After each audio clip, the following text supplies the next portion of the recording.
하나님 아버지, 새로운 한 주를 허락하시니 감사드립니다. 이 시간 먼저 어제의 날을 하나님 앞에 자복하며 회개의 기도를 드립니다. 저희들의 언어를 돌아봅니다. 저희가 내뱉는 언어로 내 이웃과 가족을 어렵게 하고 있지는 않은지 돌아보게 하여 주시옵소서.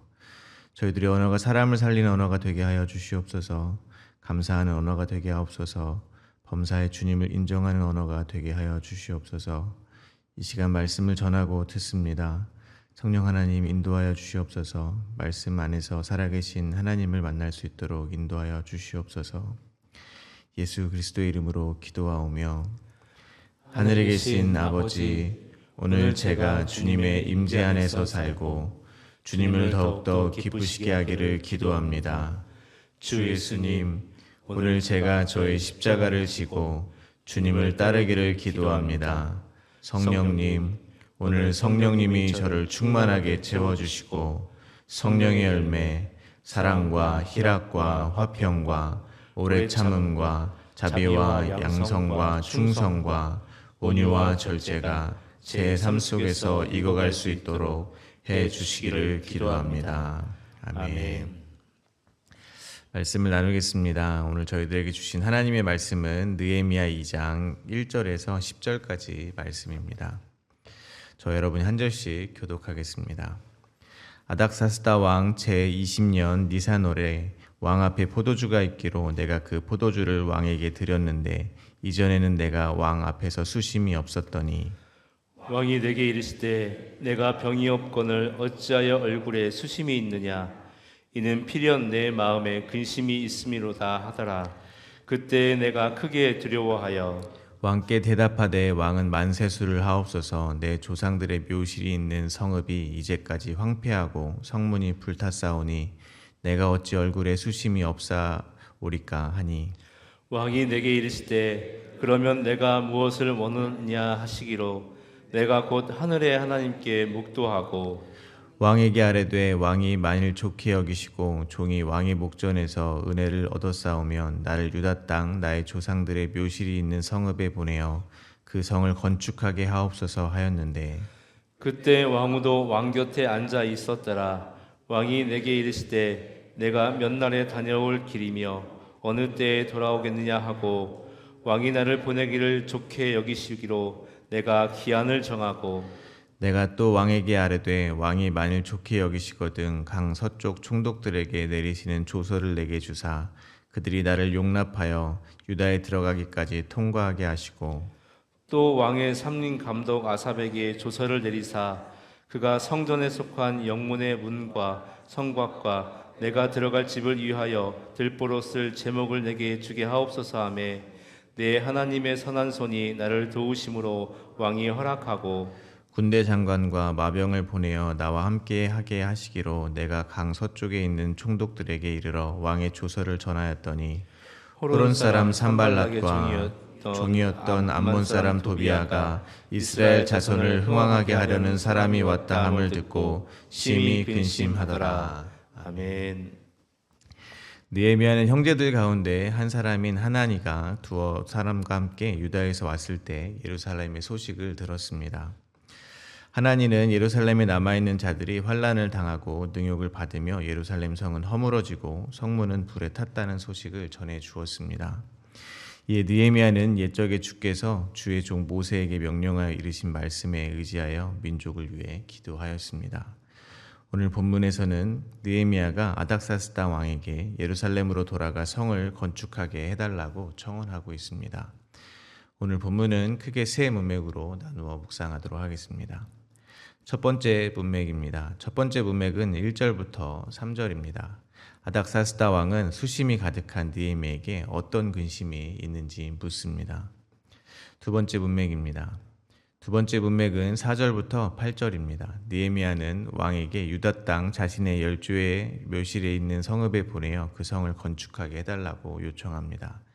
그리고 강서평 총독들과 왕의 살림 감독 아삽에게 친서를 써주어 유다까지 무사히 가게 하는 것과 목재를 얻게 해달라고 요청합니다. 이에 왕은 모든 것을 허락합니다. 세 번째 문맥입니다. 세 번째 문맥은 9절과 10절입니다.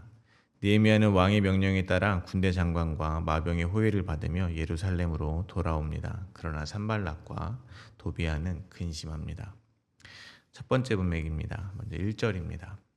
아닥사스다 왕 제20년 니산월에 왕 앞에 포도주가 있기로 내가 그 포도주를 왕에게 드렸는데 이전에는 내가 왕 앞에 수심이 없었더니. 아닥사스다 왕은 바사 왕국 즉 페르시아 제국의 제5대 왕입니다. 그리고 오늘 본문 바로 앞절인 1장 11절에서 알 수 있듯이 느헤미야는 왕의 술 맡은 관원이었습니다. 고대 시대 왕의 술 맡은 관원과 떡 맡은 관원은 왕이 아주 신뢰하는 자들을 세웠다고 합니다. 왜냐하면 적들이 음식에 독을 섞어서 왕을 암살할 수 있기 때문입니다. 어쨌든 아닥사스다 왕 제20년 니산월에 느헤미야는 술 맡은 관원으로 왕 앞에 있는 포도주를 왕에게 드렸습니다. 그런데 이전에 느헤미야가 왕 앞에 수심이 없었는데 오늘은 그렇지 않았습니다. 2절과 3절입니다. 왕이 내게 이르시되 내가 병이 없거늘 어찌하여 얼굴에 수심이 있느냐 이는 필연 내 마음에 근심이 있음이로다 하더라. 그때 내가 크게 두려워하여 왕께 대답하되 왕은 만세수를 하옵소서. 내 조상들의 묘실이 있는 성읍이 이제까지 황폐하고 성문이 불탔사오니 내가 어찌 얼굴에 수심이 없사리오까 하니.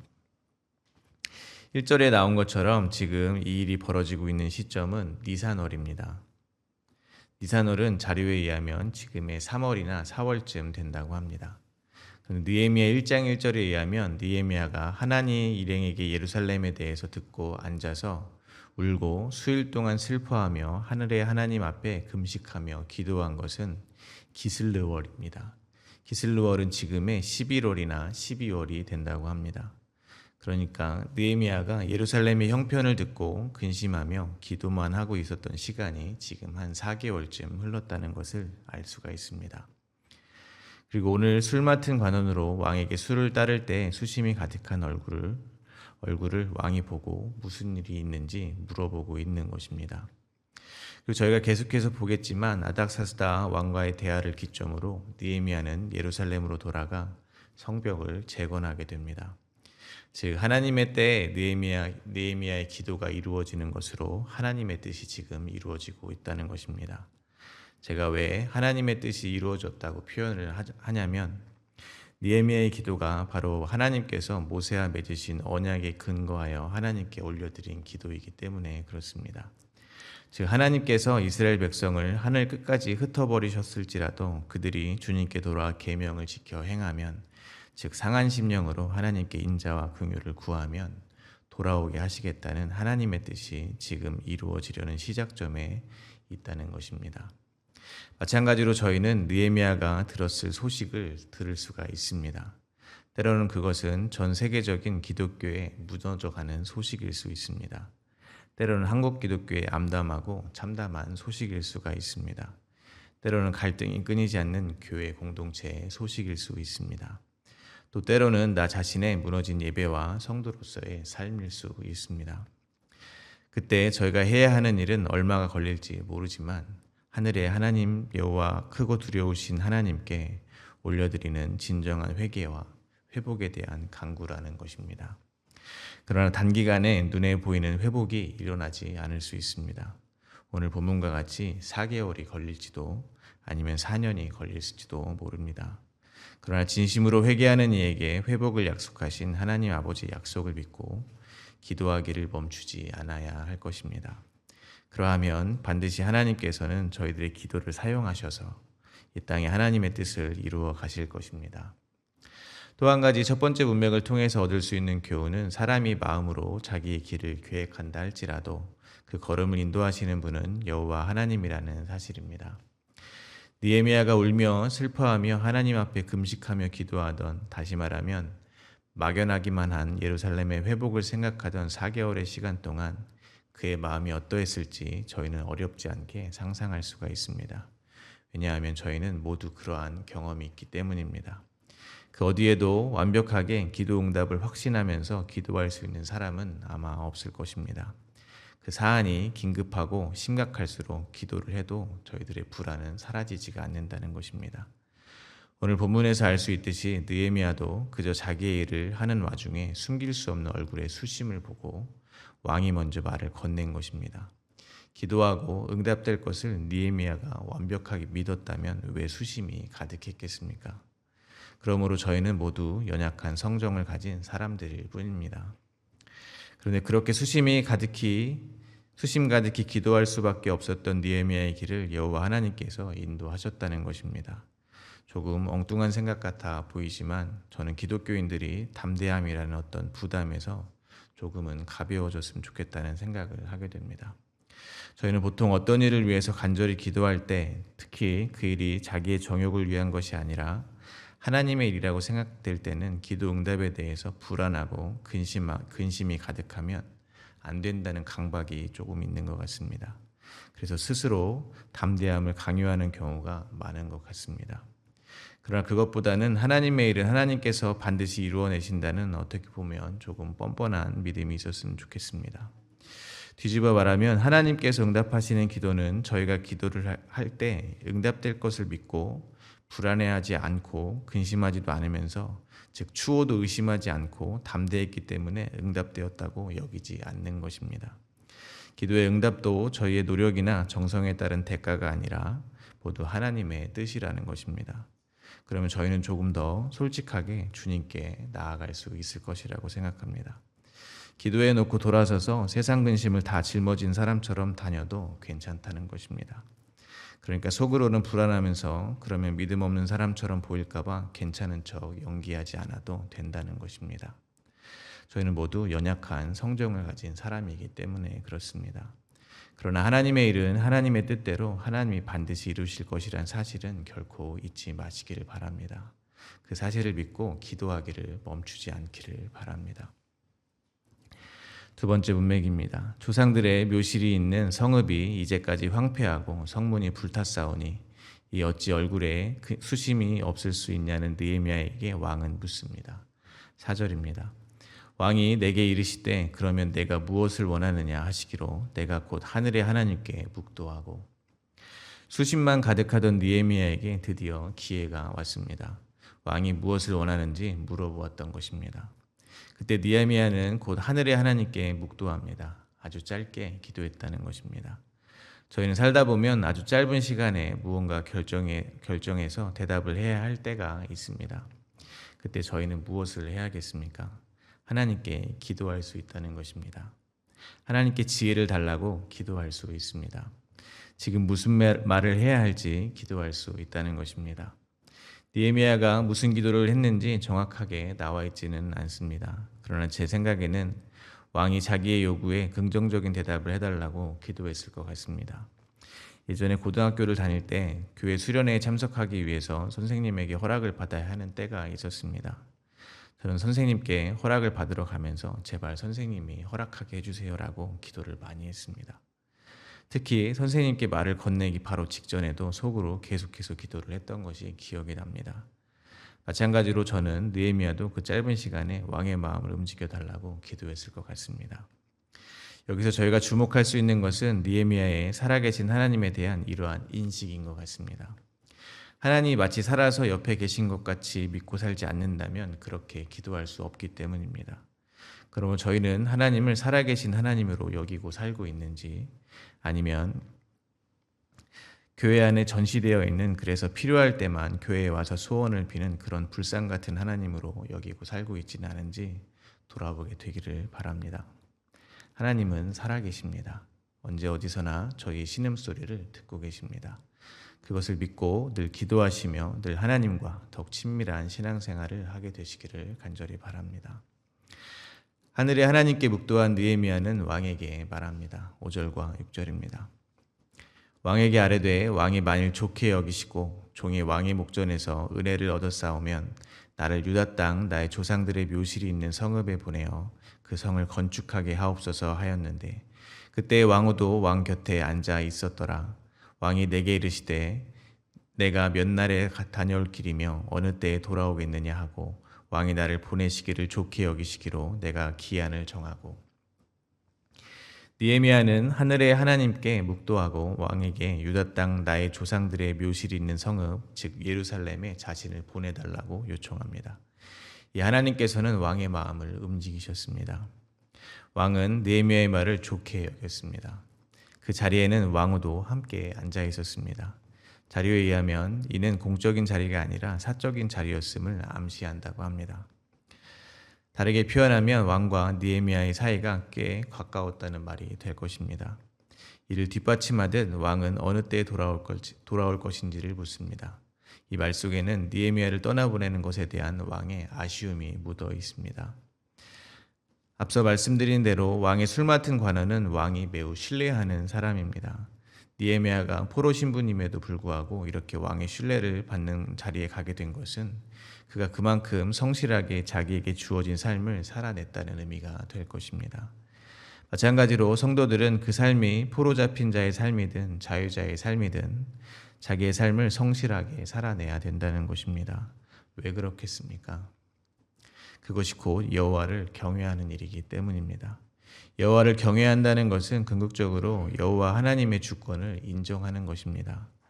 그러므로 자기의 인생에서 하나님의 주권을 인정한다면 그가 할 수 있는 삶의 태도가 자기에게 주어진 모든 상황을 그대로 받아들이는 것이라는 것입니다. 하나님의 주권 안에서 자기의 상황을 받아들이고 그 삶을 성실하게 살아내는 것입니다. 자기의 마음에 들지 않는 상황을 자기의 마음에 들게 바꾸어 달라고 하나님께 기도하기 이전에 자기의 삶과 이 모든 상황을 허락하신 주권자 되신 하나님을 믿고 그 상황 속에서 그분의 뜻을 따르기 위해서 노력해야 된다는 것입니다. 그것이 저희가 이 일상의 삶 속에서 하나님을 경외하는 방법이라고 생각합니다. 이어서 7절과 8절입니다. 내가 또 왕에게 이르되 왕이 만일 좋게 여기시거든 강 서쪽 총독들에게 내리시는 조서를 내게 주사 그들이 나를 용납하여 유다에 들어가기까지 통과하게 하시고 또 왕의 삼림감독 아삽에게 조서를 내리사 그가 성전에 속한 영문의 문과 성곽과 내가 들어갈 집을 위하여 들보로 쓸 제목을 내게 주게 하옵소서 하매 내 하나님의 선한 손이 나를 도우심으로 왕이 허락하고 느헤미야는 세부적인 요구사항을 왕에게 말합니다. 강 서쪽의 총독들에게 보여줄 조서를 써달라고 합니다. 그리고 왕의 산림감독 아삽에게 조서를 내려 필요한 목재를 달라고 합니다. 어느 날 갑자기 필요한 것을 말하라는 왕의 질문에 이렇게 구체적인 요구사항을 말한다는 것으로 보아 느헤미야가 그동안 얼마나 많은 준비와 기도를 했는지를 추측할 수 있습니다. 그러므로 저희는 하나님 나라의 회복을 위해서 항상 기도해야 할 것입니다. 그러나 잊지 말아야 하는 것은 어찌 보면 너무 과한 느헤미야의 요구에도 아닥사스다 왕이 흔쾌히 허락한 것은 모두 하나님의 선한 손이 느헤미야를 도우셨기 때문이라는 것입니다. 기도 응답은 언제나 성도들에게 매력적입니다. 기도 응답을 잘 받는다고 소문이라도 나면 사람들은 그 사람에게 기도를 받기 위해서라면 어디든 찾아갑니다. 그러나 그만큼 사람들은 기도 응답이라는 달콤함에 빠져서 그 일을 이루신 하나님을 잊어버린다는 것입니다. 하나님이 살아계심을 깨닫게 하려고 저희들에게 기도 응답을 허락하여 주셨는데 어느덧 기도 응답이 신앙생활의 목적이 되어버린다는 것입니다. 하나님은 나의 기도 응답의 수단으로 전락해 버린다는 것입니다. 그러나 저희는 하나님을 잊지 말아야 할 것입니다. 저희는 저희의 간절한 기도가 응답될 때 저희와 함께 하시는 하나님을 찬송해야 할 것입니다. 언제나 저희 인생에서 주인공은 저희가 아니라 하나님이라는 사실을 잊지 마시기를 바랍니다. 세 번째 문맥입니다. 9절과 10절입니다. 군대 장관과 마병을 보내어 나와 함께하게 하시기로 내가 강 서쪽에 있는 총독들에게 이르러 왕의 조서를 전하였더니 호론 사람 산발락과 종이었던 암몬 사람 도비야가 이스라엘 자손을 흥황하게 하려는 사람이 왔다 함을 듣고 심히 근심하더라. 드디어 느헤미야는 예루살렘에 돌아왔습니다. 느헤미야를 위하여 아닥사스다 왕은 군대 장관과 마병을 붙여주었습니다. 그리고 강 서쪽의 총독들에게 왕의 조서를 전해주었습니다. 그런데 군대 장관들과 마병을 이끌고 온 느헤미야의 위용에 불안한 사람들이 있었습니다. 바로 호론 사람 산발락과 암몬 사람 도비야입니다. 그들은 이스라엘 자손을 흥왕하게 하려는 사람이 왔다는 소식에 몹시 언짢아합니다. 왜냐하면 그들은 사마리아 방백들의 통치를 받고 있었던 이스라엘이 회복되면 자신들의 영향력에서 벗어날 것이기 때문입니다. 마찬가지로 저희가 하나님 나라의 백성으로 살기를 노력할 때 분명 이 세상 권세 잡은 사단의 세력은 몹시 근심할 것입니다. 그런데 저는 악한 세력이 저희를 방해하는 것에 방점을 찍고 싶지가 않습니다. 오히려 저희로 인해서 그들이 근심에 빠지게 된다는 사실에 방점을 찍고 싶습니다. 그들을 이길 수 있을까 걱정할 필요 없다는 것입니다. 승리는 이미 십자가에서 저희들에게 주어졌습니다. 그러므로 두려워하지 마시고 이 세상 살 때 하나님 나라를 위한 삶을 용기 있게 살아내시기를 바랍니다. 요한일서 5장 18절입니다. 하나님께로부터 난 자는 다 범죄하지 아니하는 줄을 우리가 아노라. 하나님께로부터 나신 자가 그를 지키심에 악한 자가 그를 만지지도 못하느니라. 말씀을 맺겠습니다. 느헤미야는 술 맡은 관원이었습니다. 왕에게 신망이 두터운 사람이었습니다. 다른 말로 하면 그 자신만 생각하면 잘 먹고 잘 살 수 있었던 사람이라는 것입니다. 그런데 하나님의 택한 민족인 이스라엘의 회복을 위해서 금식하고 기도합니다. 그리고 직접 예루살렘으로 가기를 소원합니다. 느헤미야의 모습 속에서 하나님의 아들의 지위를 버리고 당신의 택한 백성들을 위해서 십자가에 죽기까지 낮아지신 예수 그리스도의 모습이 보이는 듯합니다. 그리고 예수님의 희생과 사랑으로 저희는 교회로 이 세상에 새롭게 탄생하였음을 기억합니다. 그러므로 오늘 하루도 우리의 삶에 하나님의 나라를 회복하기 위해서 예수님이 보여주신 희생과 수고를 따르는 하루가 되기를 간절히 바라고 소망합니다.